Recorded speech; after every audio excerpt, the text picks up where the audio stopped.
There's one person in the world who's more ambitious than your boss, and that person was Alexander the Great. Just how ambitious was Alexander? Let me tell you a story.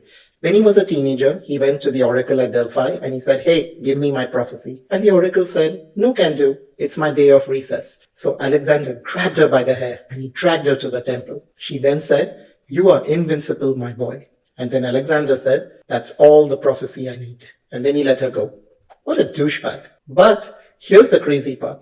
This was the same man who could bend oracles and he conquered so much of the world. But he was eventually stopped by something more powerful in India. Can you guess what it is? Well, you don't have to guess because you're going to know the answer after watching this video. From 336 to 323 BCE, Alexander the Great conquered Macedonia, then Greece. He swept through Turkey, Syria, Lebanon, Egypt, Iraq, Iran, and Central Asia in an unbroken 13-year campaign, and he built an empire stretching from the Adriatic Sea to the Hindu Kush. What can I say? The man liked conquering. So why didn't he conquer all of India? I'm going to tell you the 3 shocking reasons why. And spoiler alert, it's not what you're thinking. And at the end of this video, you'll learn the name of the army that finally defeated Alexander. But first, let's cover some basic questions. Did Alexander even want India? Absolutely. We know this because he minted coins to commemorate his victory over King Porus of the Punjab. A massive silver decagram shows Alexander on horseback with his Sarissa launch charging Porus on an elephant. On the rivers, Alexander stands triumphant with Zeus's thunderbolt crowned by none other than Nike. So yeah, the man liked India and he wanted it. But did he have the chops to conquer India? Alexander was the biggest military genius of his time and he could have conquered anything he wanted. Let me explain how he defeated King Porus. King Porus had an army with 200 war elephants. If there's one thing scarier than an elephant, it's a war elephant. You can basically put the word war in front of anything to make it scary. War dog, war ice cream, war elephant. So how do you beat 200 war elephants? Alexander knew he couldn't win if he took on Porus head on. So he spent weeks playing the ultimate shell game. He left provisions visible to make it look like he'd wait till autumn. He spread his troops along the river. And now Porus thought, oh my God, even I have to spread my troops along the river.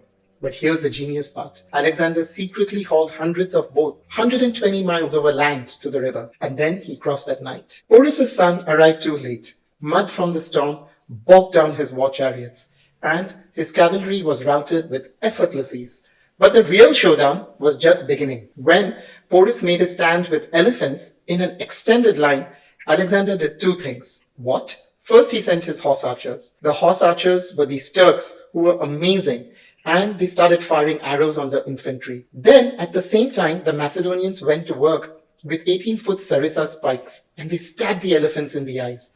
The elephants panicked and they ran backwards into their own army and they crushed Porus's troops. Alexander planned so much that he even had special trunk-shaped sickles to cause harm to the elephants. So yeah, this guy was a military genius. He thought of everything.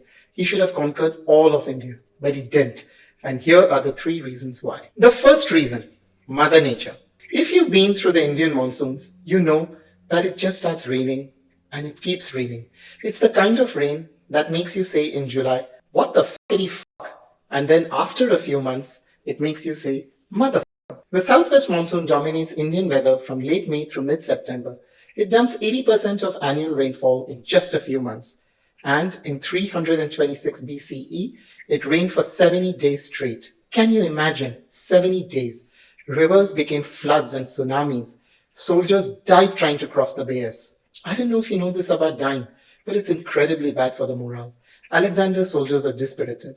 But wait, it gets worse. Reason number 2. Alexander received intelligence that changed everything. So when Alexander was at the river Hydaspes, he told his troops, hey buddies, look, we're only a few miles away from the east of India. And then he got intelligence that made his blood run cold. He learned of an empire to the east, the Nanda Empire. It had 200,000 infantry, 80,000 cavalry, and 2,000 war elephants. You can see how the news of an empire to the east with 2,000 war elephants can be a Debbie Downer. Imagine you're on a road trip to Idaho. After a long drive, you think you're only a few hours away from Boise. And then Siri suddenly says, hey, there's an empire to the east. You feel dispirited too. And reason 3, fake news. Now, there was this Greek writer called Herodotus. This was a crazy dude. He visited India and he wrote of all these strange things he claimed to have seen in India. So one thing he wrote about was gold-digging ants, men without mouths, and dogs with 3 heads who barked. All 3 heads barked. So when the Greeks came to India, they were curious. They asked the locals, hey, do you know of these gold-digging ants? And the locals said, sure. And they went and they got leopard skins, and they said these skins belong to these monster ants. There's this Greek guy called Nearchus. He didn't believe the locals, but the troops were already so terrified of India. They had all these images of monsters in their head that they believed in, and they just didn't want to march into a land of monsters. So do you know what happened next? It's going to shock you. Alexander told the troops, hey, let's continue marching. Then this fighter Keay stood up. This took serious courage. Alexander didn't like being argued with. Just 2 years earlier, a commander named Cletus the Black had dared to criticize Alexander at a drinking party in Samarkand. Cletus had even saved Alexander's life at the Granicus River back in 334 BC. So this Cletus chap, he quoted Euripides, and he accused Alexander of being a glory-hogging general who took credit for his soldiers' achievements. Alexander looked at him, and then he killed him with a spear. So now when Keay stepped forward, he knew what he was risking, a spear in his heart, which is not good for a long life. So yeah, it took courage. Alexander fumed. He fretted. Then he fumed a little more. Then he went into his tent, and he expected his soldiers to crack. They didn't. Finally, he came out and, hey buddies, the sacrificial omens are unfavorable for crossing the river. He made it appear like it was the gods' decisions. But it wasn't. It was a mutiny. Alexander wasn't defeated by Porus or Taxils or the Nandas. He was defeated by the Greek army, who said enough is enough. And he gave up, because you can pull the hair of one oracle and get her to do your bidding, but you can't pull the hair of 30,000 soldiers and make them fight for you. I hope you enjoyed this episode. Please consider subscribing for the channel so that we might meet again. I hope you have a lovely week and enjoy the next 7 days that lie ahead.